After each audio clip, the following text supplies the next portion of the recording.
Good morning students. Last class तक हमने प्रश्नावली 5.2 से संबंधित कुछ महत्वपूर्ण प्रश्नों को हल किया था।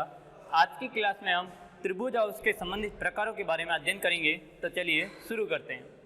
तो आज का हमारा टॉपिक है वह है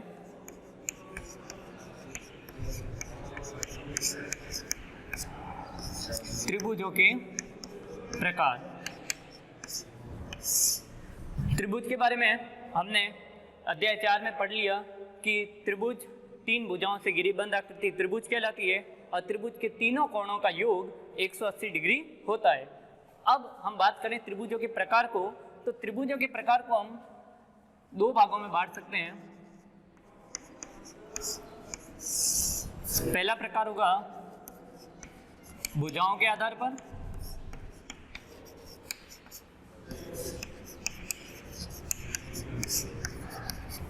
और दूसरा त्रिभुज का प्रकार होगा कोणों के आधार पर।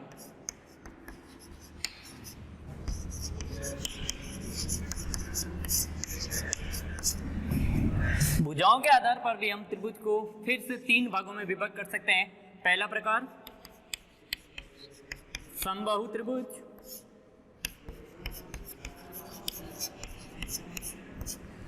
दूसरा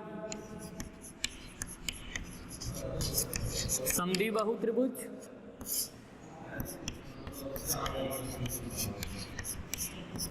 और तीसरा हो जाएगा विषमबाहु त्रिभुज।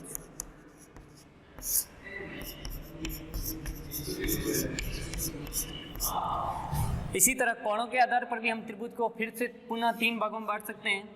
पहला हो जाएगा न्यून कोण त्रिभुज, दूसरा बन जाएगा समकोण त्रिभुज,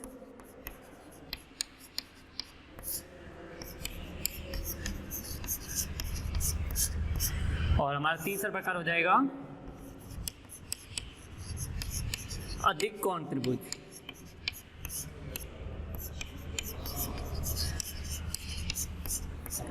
वापस देख लेते हैं कि त्रिभुज के प्रकार को हम दो भागों में बांटेंगे। पहला प्रकार होगा भुजाओं के आधार पर और दूसरा प्रकार होगा कोणों के आधार पर। भुजाओं के आधार पर भी त्रिभुज तीन प्रकार का होता है, समबाहु त्रिभुज, समद्विबाहु त्रिभुज और विषमबाहु त्रिभुज। इसी तरह कोणों के आधार पर भी त्रिभुज तीन प्रकार का होता है, न्यून कोण त्रिभुज, समकोण त्रिभुज और अधिक कोण त्रिभुज। अब हम इन सब की परिभाषाएं और इनके चित्रों के बारे में देखते हैं।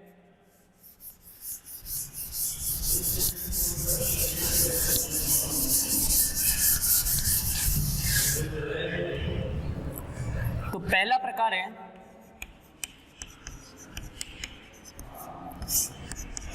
समबाहु त्रिभुज। नाम से ही पता चल रहा है, सम का अर्थ होता है समान और बाहु का अर्थ होता है भुजा, यानी कि ऐसा त्रिभुज जिसकी तीनों भुजाएं समान हो समबाहु त्रिभुज कहलाता है।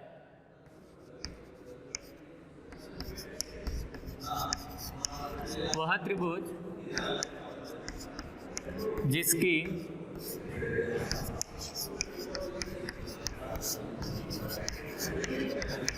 तीनों भुजाएं समान हो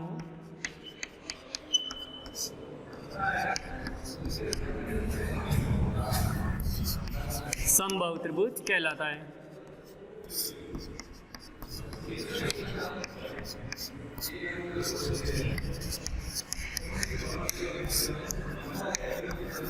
वह त्रिभुज जिसकी तीनों भुजाएं समान हो समबाहु त्रिभुज कहलाता है।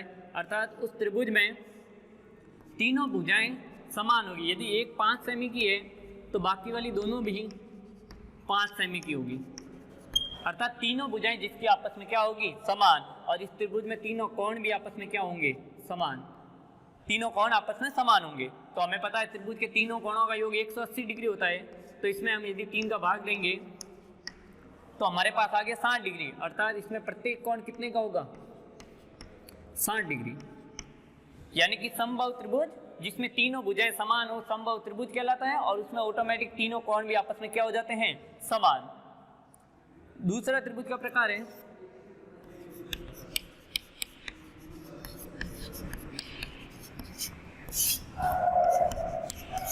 समद्विबाहु त्रिभुज। वही फिर से नाम से स्पष्ट चल रहा है, सम का अर्थ होता है समान, द्वि का मतलब दो और बाहु का अर्थ होता है भुजाएं, यानी कि इसमें थी तीनों भुजाएं समान, इसमें हो जाएगी द्वि यानी कि दो भुजाएं समान। वह त्रिभुज जिसकी दो भुजाएं समान हो।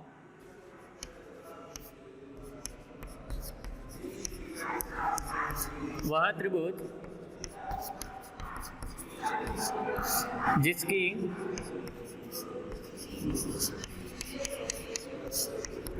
दो भुजाएं समान हो,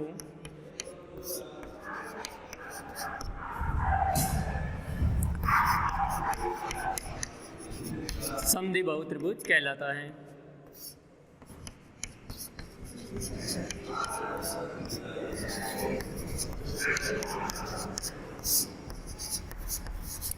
इस त्रिभुज में हमारे पास दो भुजाएं समान होगी।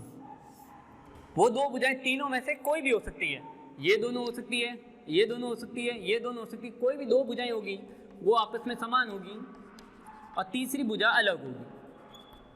यानी ऐसा त्रिभुज जिसकी दो भुजाएं समान हो समद्विबाहु त्रिभुज कहलाता है।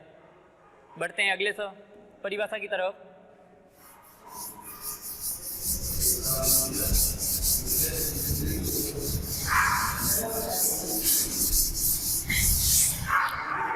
तो भुजाओं के आधार पर हमारा तीसरा प्रकार था, वह था विषमबाहु त्रिभुज।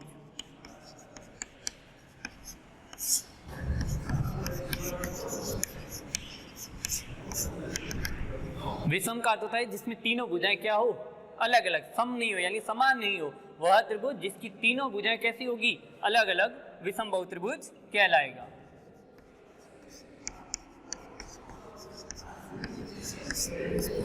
वह त्रिभुज जिसकी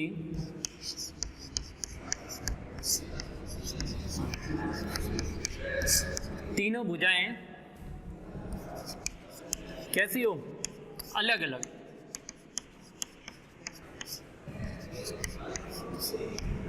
विषमबाहु त्रिभुज कहलाता है।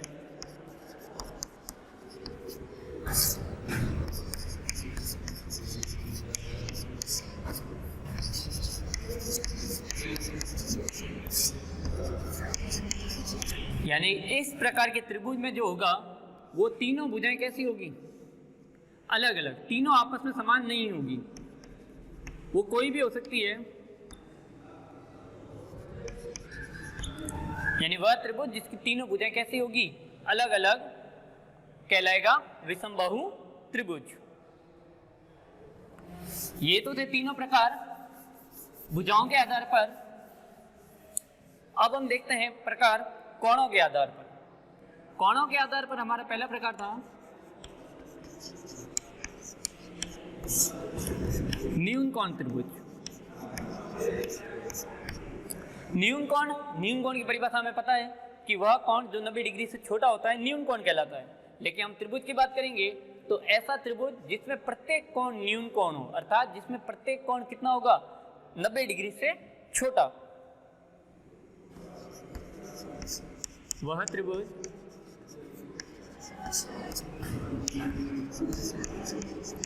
जिसमें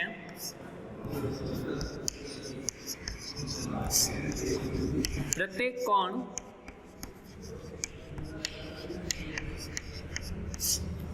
न्यून कोण हो,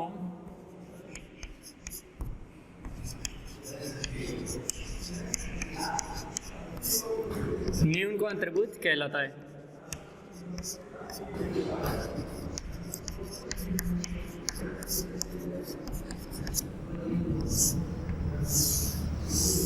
अभी तक जो हमने त्रिभुज के प्रकार पढ़े वो हमने भुजाओं के आधार पर पढ़ा था, तो उसमें हमने भुजाओं को मान ध्यान में रखकर आंसर बताया था। लेकिन अब ये कोणों के आधार पर है, तो ऐसा त्रिभुज जिसमें तीनों कोण कैसे होंगे, न्यून कोण होंगे।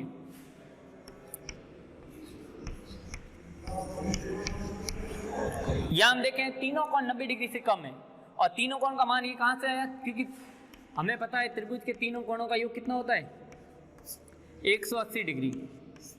तो हम देखते हैं इन तीनों की कोणों का योग 180 डिग्री हो रहा है, तो ये कोण सही है। और यह न्यून कोण त्रिभुज है क्योंकि इसमें प्रत्येक कोण जो है वह 90 डिग्री से क्या है, छोटा है। दूसरा प्रकार है इसमें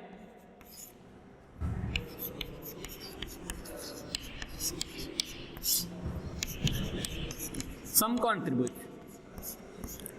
नाम से पता चल रहा है समकोण, यानी कि ऐसा त्रिभुज जिसमें एक कोण समकोण होगा। सारे कोण समकोण नहीं होंगे, सिर्फ एक कोण समकोण होगा और पीछे जो दो बच जाएंगे वो दोनों कैसे होंगे, न्यून कोण। वह त्रिभुज जिसमें एक कोण समकोण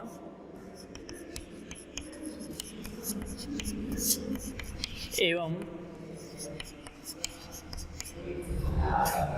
शेष दोनों कोण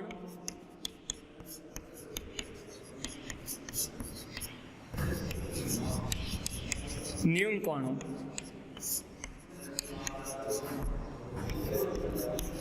समकोण त्रिभुज कहलाता है।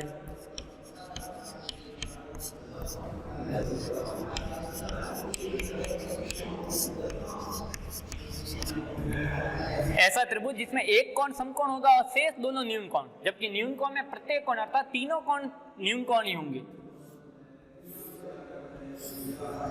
यहां हम देखें तो यह कोण हमारा 90 डिग्री का होगा और शेष दो जो कोण है वो दोनों क्या होंगे, 90 डिग्री से कम, क्योंकि वो दोनों कैसे हैं, न्यून कोण। एक 50 का मान लेते हैं, एक 40 का मान लेते हैं, इनकी जोड़ वापस हो जाएगी 180 डिग्री।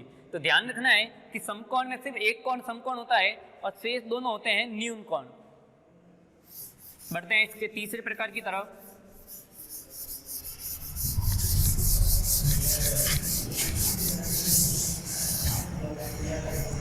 इसका तीसरा प्रकार है वह है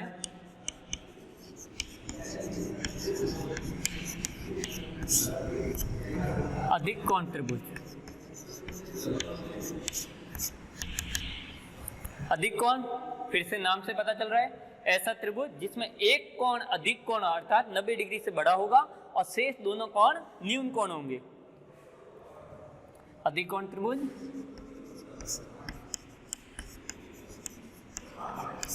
वह त्रिभुज जिसमें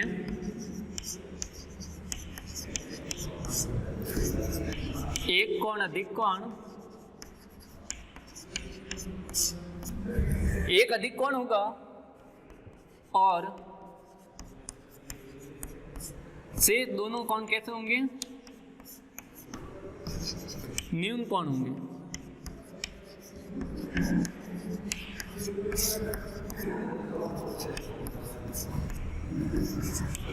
अधिक कोण त्रिभुज कहलाता है।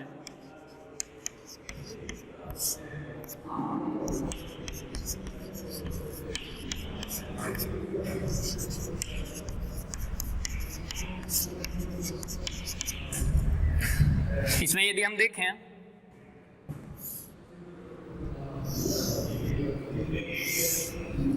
तो इसमें हम देखें यह वाला जो कोण है वो अधिक कोण होगा अर्थात वो 90 डिग्री से बड़ा होगा और शेष जो दोनों कोण होंगे वो दोनों कोण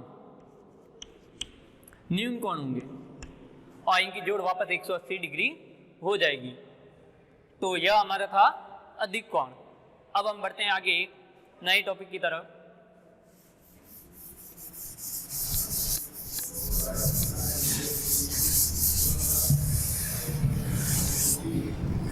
हमारा अगला टॉपिक है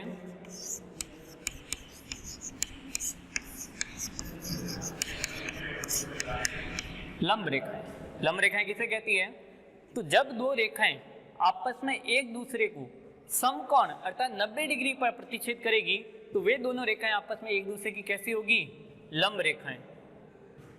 लंब रेखाएं जब दो रेखाएं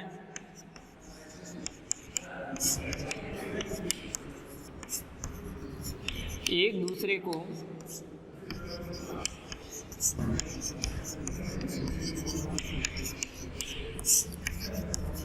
समकोण पर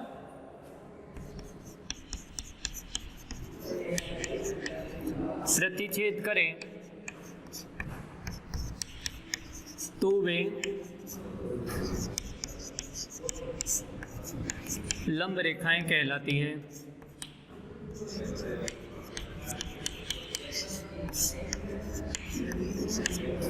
लंब रेखाएं जब दो आपस में एक दूसरे को समकोण पर प्रतिच्छेद करें।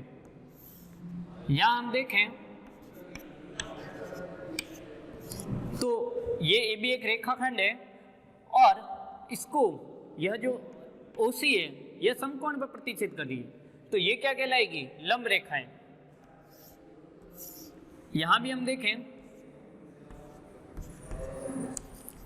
तो यहां भी यह समकोण पर प्रतिच्छेद कर रही है, तो ये भी हमारी लंब रेखाएं कहलाएगी।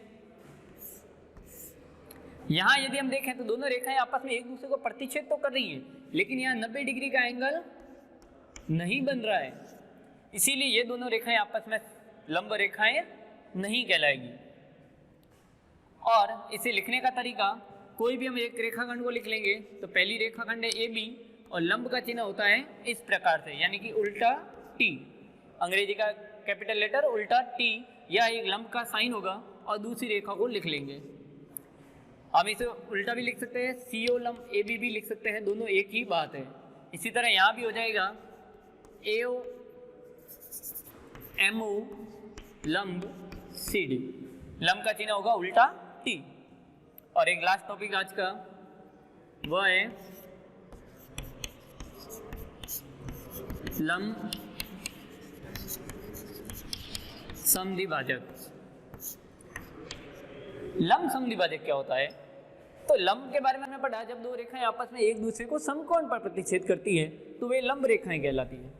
लंब समद्विभाजक होता है कि जब दो रेखाएं आपस में एक दूसरे को समकोण पर प्रतिच्छेद करें और जिसमें एक रेखा दूसरी को दो बराबर भागों में बांटे, वह कहलाता है लंब समद्विभाजक।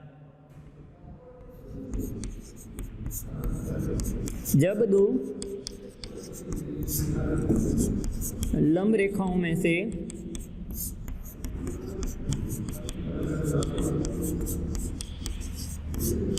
एक रेखा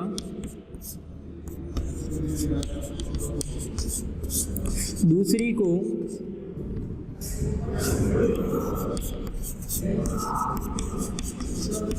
दो बराबर भागों में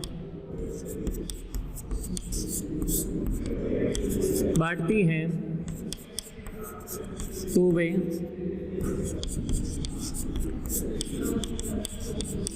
लंब समद्विभाजक कहलाती है।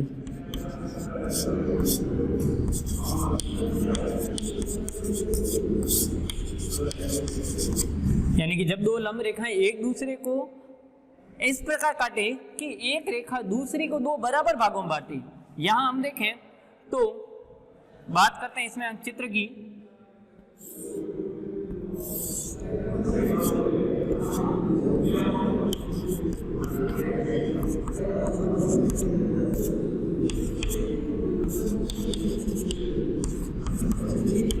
यहां ये दोनों रेखाएं लंब रेखाएं, तो हम कह सकते हैं ए बी लंब सी डी, क्योंकि समकोण पर तो काट रही है, प्रतिच्छेद कर रही है, लेकिन ये लंब समद्विभाजक भी कहलाएगी क्योंकि यह जो ए बी रेखाखंड है, ये जो सी डी रेखाखंड है, इसको दो बराबर भागों में बांटती है। यानी कि यहाँ ये जो बिंदु है ओ, सी ओ और ओ डी बराबर होने चाहिए। तो यहाँ हम देखें यह भी 6 सेमी का है, यह भी 6 सेमी का है, तो हम कह सकते हैं कि यह लंब समद्विभाजक होगा। इसी तरह यदि हम इस चित्र में बात करें तो ये लंब तो है, दोनों रेखाएं लंब है, लेकिन अब हम देखें क्या ये यहाँ से यहाँ तक CO और OD क्या आपस में बराबर होंगे? इस चित्र में CO और OD आपस में बराबर होंगे? तो हम देखते हैं ये दोनों आपस में बराबर नहीं होंगे, तो ये केवल लंब रेखाएं कहलाएगी, लंब समद्विभाजक नहीं कहलाएगा। लंब समद्विभाजक में होता है एक रेखा दूसरी को दो बराबर भागों में बांटती है, जबकि लंब रेखाएं में दोनों 90 डिग्री पर करती है, बराबर भागों में बांटे जरूरी नहीं है। तो आज की क्लास में हमने लंब रेखाएं, लंब समद्विभाजन और त्रिभुजों के प्रकारों के बारे में अध्ययन किया। नेक्स्ट क्लास में हम इससे संबंधित कुछ प्रश्नों को हल करेंगे। धन्यवाद।